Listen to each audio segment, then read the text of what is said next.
Walang kwelo. May sawong-sawong. May sawang-sawang na bata. Kiss si mama. Ay, kulang kain. Isa pa. Isa pa kiss si mama. Gusto ko yung punta kayo kay Mama Dada. Isa pa ang kiss si mama.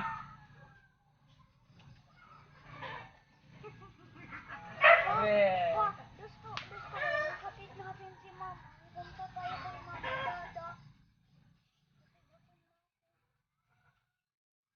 Yo, man!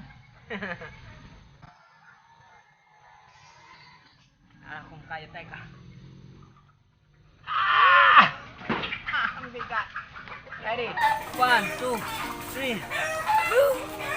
Ano ba yan? You're so heavy! 1, 2, 3.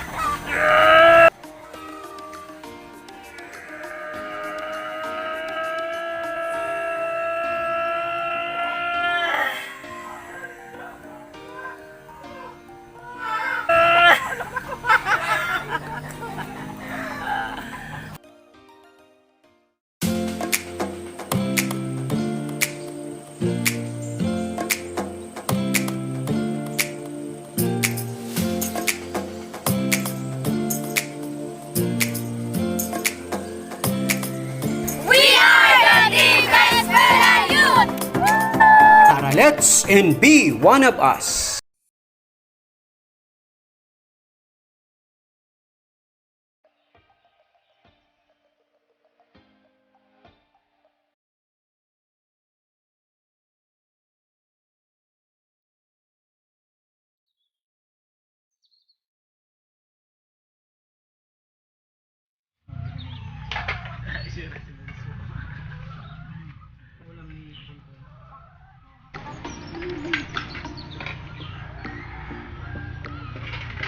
Kanino to? Kuya. Ano gagawin?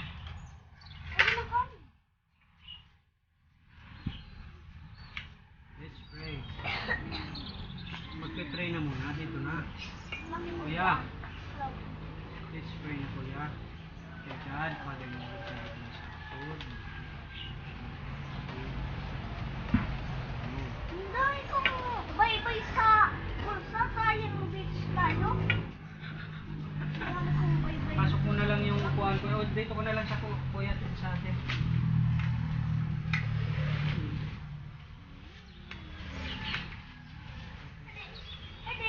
Dito, magwawarak dito ng kanin.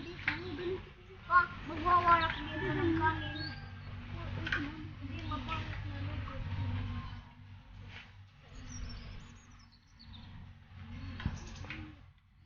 Papa, ay panda. Dahil kaibang kayang ikaw ba sana ulam mo?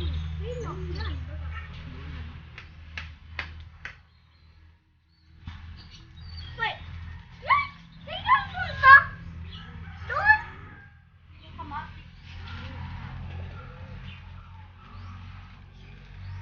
Kawa.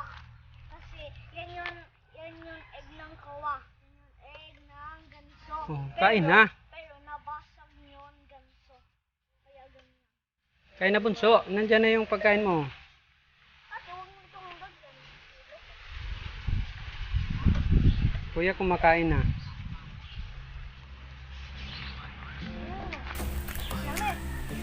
Yummy! Yummy! Bakit ko ilagay yung bag mo? Para may upuan. Si mama, wala. Where's mama? Cool! Yes, cool. Dito ka na lang.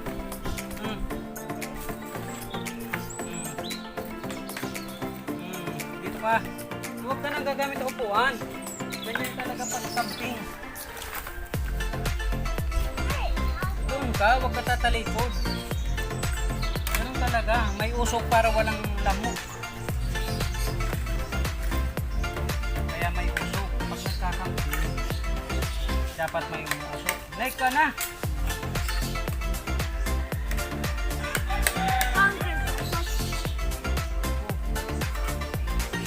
nagkakamping dapat nakaupo lang sa damo, sa lupa. Ganun lang. Anong ulam mo? Melo! Ay, buray. Walang iba. Melo. Sana nga Melo and milk. Pero sabi ni ate, bawang na lang ulit. Kasi hindi naman siya dito. Luloy!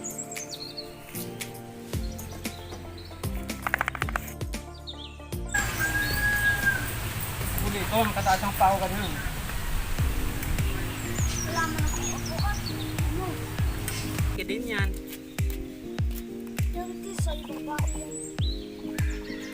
Yes, mas nalaman.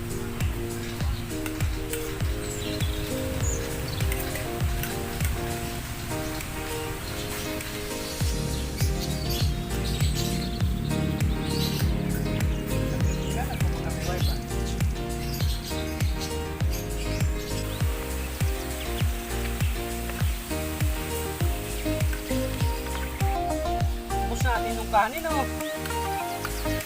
Wala kasi natin kumain na nasa forest. Ano, nabusog ka? Opo. Gusto ko pa. Ay, gusto pa talaga. Piniligod ng baby, ah. Pero yung Melo, malapit na ulit. Huwag ka na magpaito. Problema, ubusin natin yung kanin.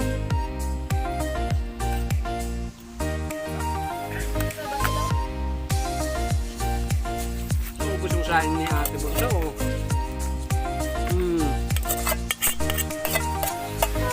Patunugin natin, oh.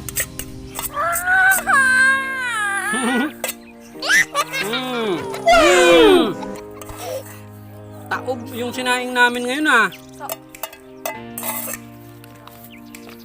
Sarap pala kumain sa labas.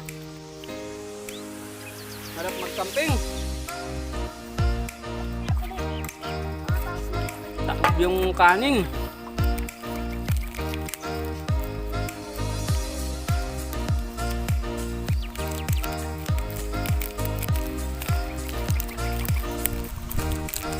Dami-damihan mo. Dami-damihan mong kain mo ta. Malayo pa lalakbayin natin. Bakit na-jogging na tayo? Hindi. Lalakad pa tayo pa uwi. Layo ng bahay natin.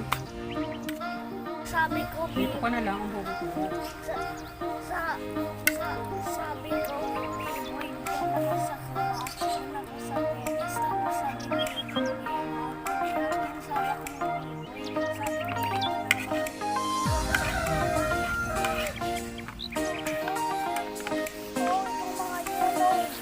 Yan.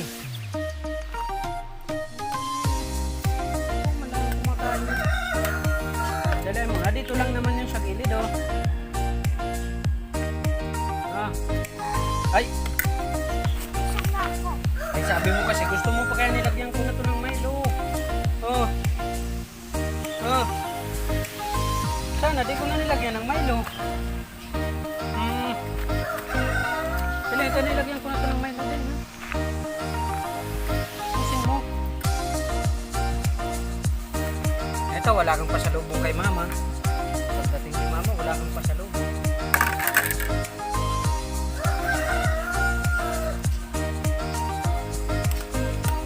Ihulog.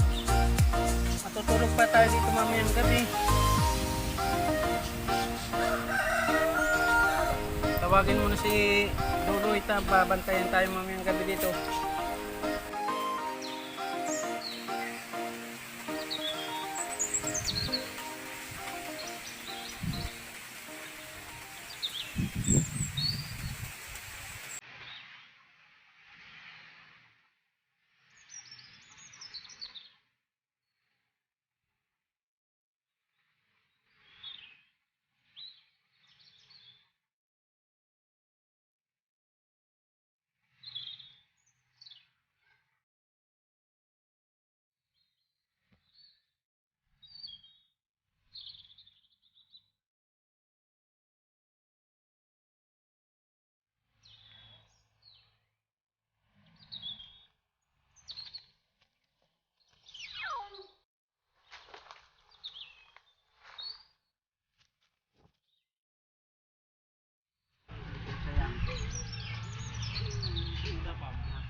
Kaya baga, halimbawa, magkaarayukin na ako sa laptop ko. Mangyayari na ito na kaya kong gamitin ang laptop ko sa talaga.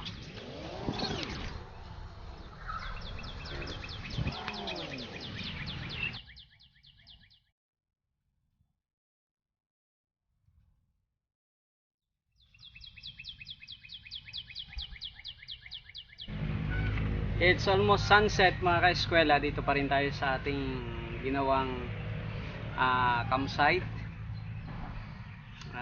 Malapit lang po yan dito sa bahay. Yan, ginagawa po natin itong mga ganitong paglilibang, palipas oras, para maiba naman, ano? Kasi kailangan natin yung mga ganitong pagkakataon, ganitong klase ng pagpapalipas oras para sa akin ito ay kapamaraanan na ang mga pangkaraniwang mga gawain na minsan nagpapabigat sa ating mga alalahanin ay nakakalimutan natin. Ito yung way ko na maibsan yung mga alalahanin sa buhay na sa pamagitan ng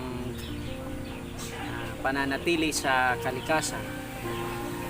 Ako ay nakakapagmuni-muni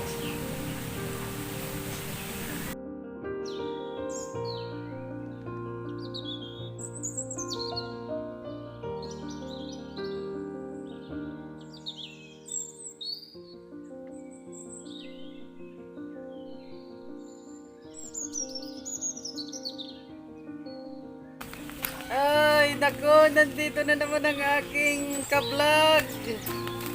Halika, bebe. Halika, bebe. Say hello. Say hello to my vlog.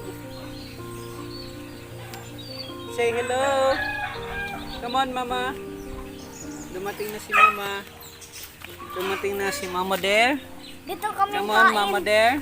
Ma, dito kaming kain. Oh, dito kami kumain, ma. Ito yung table. Ito yung table namin, mama. Kumusta naman yung araw mo there? Kumusta yung Pagkala ko nang doon sa... sideline business natin? Nagbebenta rin kami ng tokwa, mga ka-eskwela. Yan, paminsan nagbebenta po kami ng tokwa.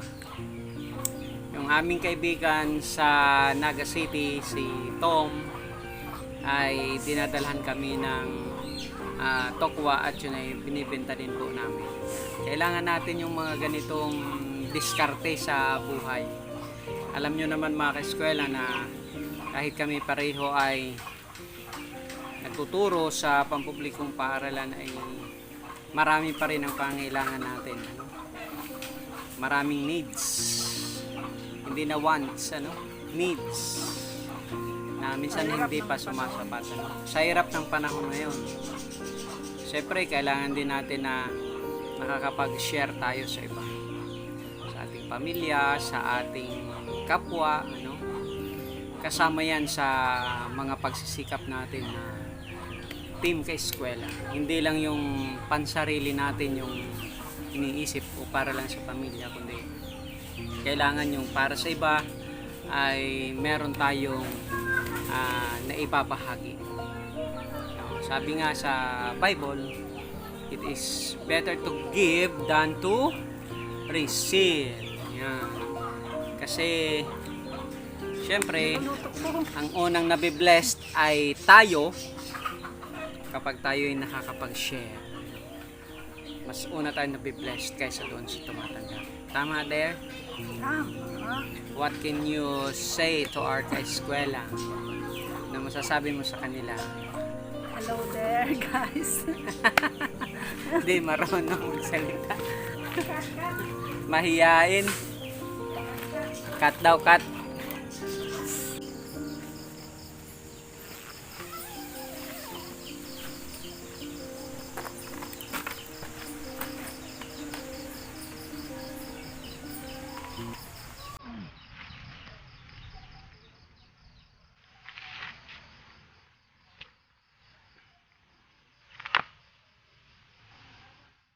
Yan, good evening sa inyong lahat mga ka-eskwela. Past 6 o'clock na. Ayan, dahil makahoy dito sa lugar natin, talagang madilim na. Ito. Kung hindi gagamit talaga ng ilaw ay hindi na tayo makikita. Ayan o. Pero dyan sa bandang labas na medyo open area ay kita mo na medyo maliwanag pa.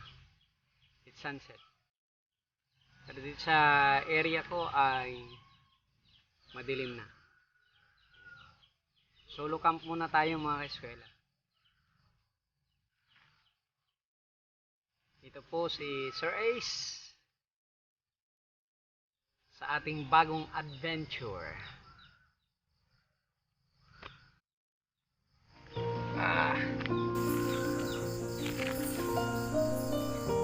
Napakasarap mabuhay ng simpleng buhay lang ano po mga ka-eskwela. Yung wala kang maraming alalahanin sa buhay. Kaya naman yung mga tao noong panahon ay kahit gaano man kapayak ang kanilang buhay ay makita mo na talagang mahaba ang kanilang buhay dito sa ibabaw ng lupa. Umaabot ng 100 mahigit ang kanilang edad. Hindi kagaya sa ating panahon ngayon, ano? Sa ito sa aking pamamaraan na mamuhay tayo ng simple, ano? At pamana natin yan sa ating mga anak. Pero hindi naman masama, sabi ko nga, yung magkaroon ka ng mga material na bagay. Hindi yun masama dahil maaaring makatulong ka pa sa maraming mga tao. Pero kung yun ang maging dahilan na tayo ay masyadong mabibigat ang lubha at maaaring makapagpadali ito ng ating buhay ay hindi na rin maganda.